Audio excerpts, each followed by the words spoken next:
त्या मोठ्या बातमीकडे आपण वळतोय। न्यूज 18 लोकमतच्या बातमीवर अखेर शिक्कामोर्तब झालेला आहे। तत्कालीन विरोधी पक्षनेते देवेंद्र फडणवीस आणि नगरविकास मंत्री एकनाथ शिंदे यांना खोट्या गुन्ह्यात अडकवण्याचं षडयंत्र रचलं गेलं होतं। माजी डीजीपी संजय पांडे यांनी 2016च्या यूएलसी घोटाळ्यामध्ये देवेंद्र फडणवीस आणि एकनाथ शिंदे यांना अडकवण्याचा कट रचला होता। न्यूज 18 लोकमतनं या प्रकरणाची पाळंमुळं खणून काढली होती। महाराष्ट्राच्या माजी पोलीस महासंचालकांनी फडणवीस आणि शिंदे यांना खोट्या यूएलसी घोटाळ्यामध्ये अडकवण्याचा कट रचला होता असा दावा अहवालामध्ये केला गेलेला आहे। महाराष्ट्राच्या निवृत्त डीजीपी रश्मी शुक्ला यांनी राज्य गृह विभागाला सादर केलेल्या विशेष चौकशी अहवालामध्ये हे समोर आलेलं आहे। आमचे प्रतिनिधी प्रशांत बाग आपल्या सोबत आहेत, त्यांच्याशी बोलूया।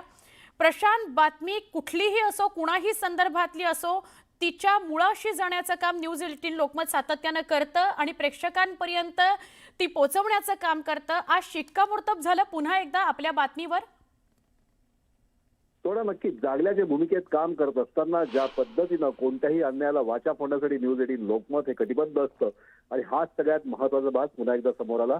या पूर्ण प्रकरणामध्ये खरा ट्विस्ट ज्या वेळेस आला, खरं तर 2016चा गुन्हा, पण या पूर्ण प्रकरणामध्ये 16 डिसेंबर 2024ला न्यूज 18 लोकमतनं स्टिंग ब्रेक केलं आणि त्या स्टिंग मध्ये काही पोलीस अधिकारी, या तपासामध्ये अधिकारी की कशा प्रकारे देवेंद्र फडणवीस जे तत्कालीन विरोधी पक्षनेते होते आणि तत्कालीन उद्धव ठाकरे सरकारमधले मंत्री एकनाथ शिंदे या दोघांना अडकवण्याचं षडयंत्र करण्यात आलं होतं। आणखी या षडयंत्राचे सूत्रधार जे होते ते तत्कालीन पोलीस महानिरीक्षक म्हणजे पोलीस महासंचालक महाराष्ट्र राज्य पांडे हे स्वतः होते आणि याचमुळे या प्रकरणाची पाळंमुळं आणखी त्याचं गांभीर्य अत्यंत वाढलं होतं। जे स्टिंग न्यूज 18 लोकमतनं ब्रेक केलं होतं, या स्टिंग नंतर खूप मोठा गदारोळ झाला होता। त्यानंतरच्या डिसेंबर 2024च्या हिवाळी अधिवेशनामध्ये नागपूरला या विषयावर प्रचंड मोठा गदारोळ झाला। सभागृह बंद पडायची वेळ आली होती।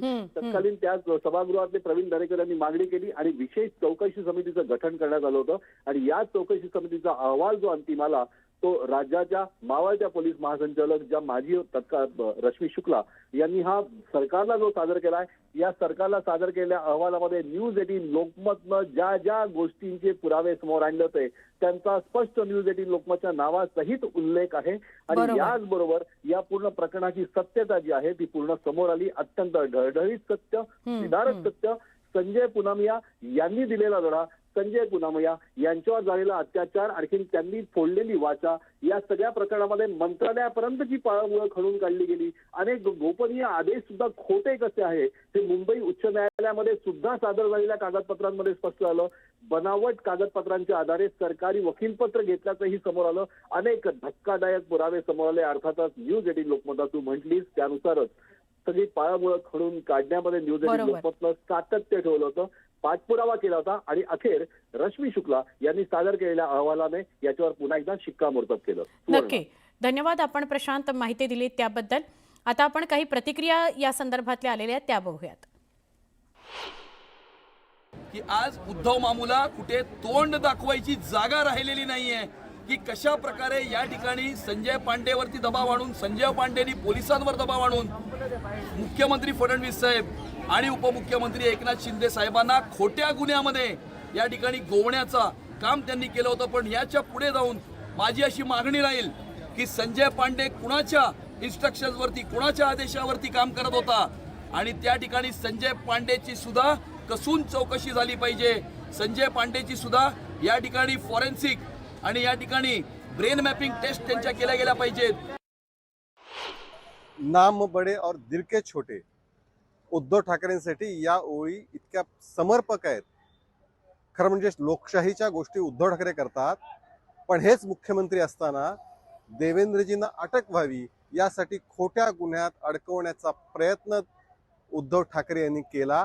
त्याचं कुभांड आता सगळं फुटलेलं आहे। लोकशाहीच्या गप्पा मारता पण प्रत्यक्षामध्ये आपल्या विरोधकांना पूर्णपणे नेस्तनाबूत करण्याचं, खोट्या गुन्ह्यात अडकवण्याचं इतकं कपटी कारस्थान हे उद्धव ठाकरे यांनी केलं होतं।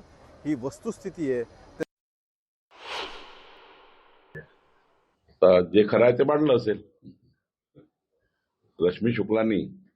शेवटी रेकॉर्डवर असतं सर्व, रेकॉर्ड हा क्रिएट असतो। मी आता हे बोललो रेकॉर्डवर आहे, त्यामुळे रेकॉर्डवर असलेली गोष्ट त्यांनी मांडली असेल आणि काही गोष्टी खऱ्या असतील, त्यावर त्या तथ्याच्या आधारावर या अधिकाऱ्यांनी टिप्पणी केली असेल। तो रश्मी शुक्ला या राष्ट्रीय स्वयंसेवक संघाच्या कार्यकर्त्या, त्यांचं अख्खं कुटुंब हे भाजप आणि राष्ट्रीय स्वयंसेवक संघाचे कार्यकर्ते म्हणून ते काम करतात आणि त्या वर्दीतल्या संघाच्या कार्यकर्त्या त्यांच्या अहवालावरती विश्वास ठेवता येणार नाही.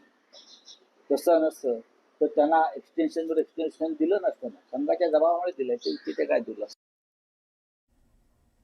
एक महत्त्वाची बातमी आहे, ठाकरे बंधूंची 12 जानेवारीला ठाण्यामध्ये सभा होणार आहे. म्हणजे पुन्हा ही संयुक्त सभा आहे. जशी मुंबईमध्ये सभा आहे तशी ठाण्यामध्ये सभा होतीये 12 तारखेला. शिंदेंच्या बालेकिल्ल्यामध्ये ठाकरे बंधू काय बोलतात हे बघणं महत्त्वाचं आहे. ठाण्यातील गडकरी रंगायतन चौक इथं ही सभा होणार आहे. दोघंही ठाकरे बंधू तिथं उपस्थित असतील. सभेकरता मुक्काम पोस्ट ठाणे असं पोस्टर ठाण्यात लावलं गेलंय. ठाकरेंची सभा मुक्काम पोस्ट ठाणे. मराठी जनांना आग्रहाचं निमंत्रण. 12 जानेवारी संध्याकाळी 5 वाजता गडकरी रंगायतन समोर.